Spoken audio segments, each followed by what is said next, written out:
निकाल लागला,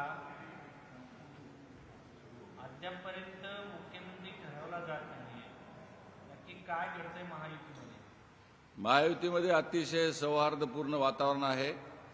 महाराष्ट्राचे लोकनेते माननीय देवेंद्रजी फडणवीस साहेब, एकनाथजी शिंदे, अजित पवार आणि आमचे सर्व महायुतीचे सर्व समन्वयक आम्ही सगळेजण मिळून अतिशय उत्तम प्रमाणे आमचा समन्वय आहे। राज्यामध्ये मंत्रिमंडळाची घोषणा होईल, राज्याचा मुख्यमंत्री घोषित होईल। राज्यामध्ये अतिशय चांगल्या पद्धतीचं वातावरण आहे। जनतेने कौल आम्हाला दिलेला आहे। आमच्या शेतकरी बांधवांपासून आमच्या महिला बंधू भगिनी यांनी सगळ्यांनी आम्हाला कौल दिलेला आहे। त्यामुळे राज्यातलं वातावरण अतिशय चांगलं आहे। जनतेच्या मनातलं सरकार आलेलं आहे। जनतेच्या मनातलं सरकार आलंय, वातावरण पण तुमच्या चांगलं आहे, तुमच्या जागाही आल्यात, पण तुमच्या पक्षाचा मुख्यमंत्री होणार की एकनाथ शिंदे यांच्या शिवसेनेचा मुख्यमंत्री होणार, जनतेच्या मनात प्रश्न आहे। निश्चितच जनतेने सगळ्यात जास्त जागा भारतीय जनता पार्टीला दिलेल्या आहेत। आमचा स्ट्राईक रेट पण हा जवळपास 99च्या बरोबरीचा आहे। त्यामुळे ज्याचा स्ट्राईक रेट मोठा असतो, त्यामुळे त्या दृष्टीने आम्ही सर्वजण माननीय देवेंद्र फडणवीस हेच राज्याचे मुख्यमंत्री व्हावेत याकरिता आमची सगळ्यांची परमेश्वराला साकडा आहे। आम्ही सगळेजण मिळून त्या दृष्टीने आम्ही प्रार्थना करीत आहोत। कारण देवेंद्रजींच्या काळामध्ये महाराष्ट्राची प्रगती झाली। देवेंद्रजींनी या महाराष्ट्राला पुढे नेण्याचा अतिशय उत्तम प्रयत्न 2014 ते 2019च्या काळात केला। एक अभ्यासू, एक संयमी, लोककल्याणकारी योजना राबवणारे अतिशय उत्तम अशा प्रकारचं अभ्यासू नेतृत्व या महाराष्ट्राला मुख्यमंत्री म्हणून लाभावे असं मी या ठिकाणी आपला सांगतो। त्याचं कारण असं आहे की राज्यामधल्या अनेक घडामोडी घडत असताना प्रत्येक वेळेस धावून जाणारा नेता म्हणजे देवेंद्र फडणवीस, आणि देवेंद्र फडणवीस हे महाराष्ट्राचे सर्व तळागाळातील लोकांपर्यंत अडचणीच्या काळात, संकटाच्या काळात मी स्वतः पाहिलेलं आहे की ज्या वेळेस या महाराष्ट्राला अडचण झाली, दुष्काळ असो, कोविडचा काळ असो, महाराष्ट्रामधला शेतकरी असो, या महाराष्ट्रातले वंचित पीडित सर्व घटक असो, यांच्या सगळ्यांच्या समस्या सोडवण्यासाठी धावून जाणारे नेते म्हणजे आदरणीय देवेंद्रजी फडणवीस। सर, मुख्यमंत्रीच्या स्पर्धेतून एकनाथ शिंदे हे माघार घ्यायला पाहिजे असं तुम्हाला वाटतंय का? आणि उपमुख्यमंत्री हे श्रीकांत शिंदे यांना द्यायला पाहिजे असं तुम्हाला वाटतं? हा निर्णय त्यांचा वैयक्तिक पक्षाचा निर्णय आहे, त्याबद्दल मी काही बोलू शकत नाही।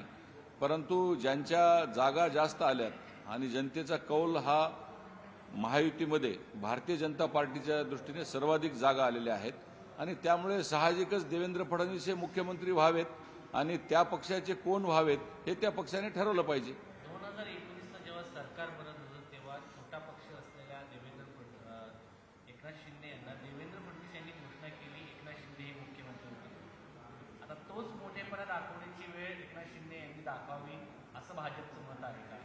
साहजिकच ज्या पद्धतीने जनतेने कौल आम्हाला दिलेला आहे त्या दृष्टिकोनातून आम्ही त्यावेळेस मोठा भाऊ असलो तरी आम्ही लहान भावाला सिंहासनावर बसवलेला आहे।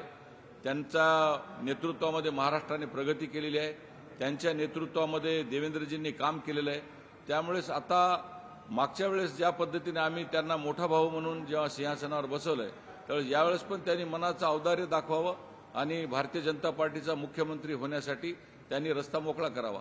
एकनाथ शिंदे ॲडमेंट आहेत, त्यांचे कार्यकर्ते ॲडमेंट आहेत की ते मुख्य, कारण की त्यांच्या चेहऱ्याला घेऊन ही इलेक्शन निवडणूक लढवली गेली। अजिबात एकनाथ शिंदे ॲडमेंट नाहीयेत। एकनाथ शिंदे हे जनतेतला माणूस आहे। एक ऑटो चालवणारा माणूस राज्याचा मुख्यमंत्री झाला, एक गरीबीतला असलेला माणूस ज्याने शून्यातून विश्व निर्माण करून ते मुख्यमंत्री झाले, आणि एकनाथ शिंदे हे कधी ॲडमेंट नसतात। मी देखील जेव्हा जेव्हा त्यांना भेटायला जातो तेव्हा माझ्या सगळ्या गोष्टी ऐकून घेतात। माझ्या मतदार क्षेत्रातले अनेक विषय त्यांनी एका फटक्यात त्यांनी सोडवलेले आहेत। त्यामुळे मला तरी एकनाथ शिंदेंच्या बद्दल अतिशय मनामध्ये आदर आहे, आणि निश्चितच ते देवेंद्रजींना मुख्यमंत्री होण्यासाठी मोठ्या मनाने आणि अंतकरणाने त्यांचा स्वीकार करतील। मुख्यमंत्री पदाला घेऊन एक शेवटचा प्रश्न सर, ज्या प्रकाराने आता 4 दिवस झाले अद्याप मुख्यमंत्री निवडलं गेलं नाहीये, इतकी वेळ लागते, त्याला घेऊन विरोधक म्हणतायत हे मोदी आणि शहाचं फेलियर आहे की मुख्यमंत्री निवडता येत नाही, जमत नाही। विरोधकांना एवढी मोठी चपराक बसलेली आहे, त्यांनी आता स्वतःचं आत्मचिंतन करावं। एवढा मोठा पराभव झाला, त्यांचा विरोधी पक्ष नेता देखील होऊ शकत नाही। त्यांचा स्ट्राईक रेट हा त्यांनी स्वतः तपासावा। आणि विरोधकांना जनतेने स्थान त्यांचं दाखवलेलं आहे. त्यांनी आमच्याकडे बोट दाखवल्यापेक्षा त्यांनी स्वतःचं आत्मपरीक्षण करावं आणि ध्यानाला, चिंतनाला आणि मननाला कुठेतरी जावं विरोधी पक्षांनी. कारण त्यांची जी भूमिका असते ही नेहमी निगेटिव्ह राहिलेली आहे.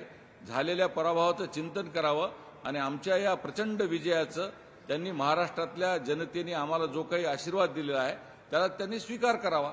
तुम्ही आज सर संसदेत काही इम्पॉर्टंट मुद्दे मांडणार आहेत, काय त्याच्यावरती थोडी मी आज देशामध्ये ज्या अतिरेकी ज्या कारवाया ज्या होतात, अनेक ठिकाणी जे आपल्याकडे ऑनलाईन गेमिंग जे होतात त्यामध्ये ते अवैध पद्धतीने त्याचा पैसा हा अतिरेकी कारवायांना मिळतो अशी आम्हाला एक या बाबतीतली खात्रीलायक माहिती असल्यामुळे आम्ही ते ऑनलाईन गेमिंग जो आहे आणि तो सट्टेबाजी आहे ती बंद करावी अशा पद्धतीचं मी आज संसदेमध्ये 0 आवरमध्ये मी तो विषय मांडणार आहे.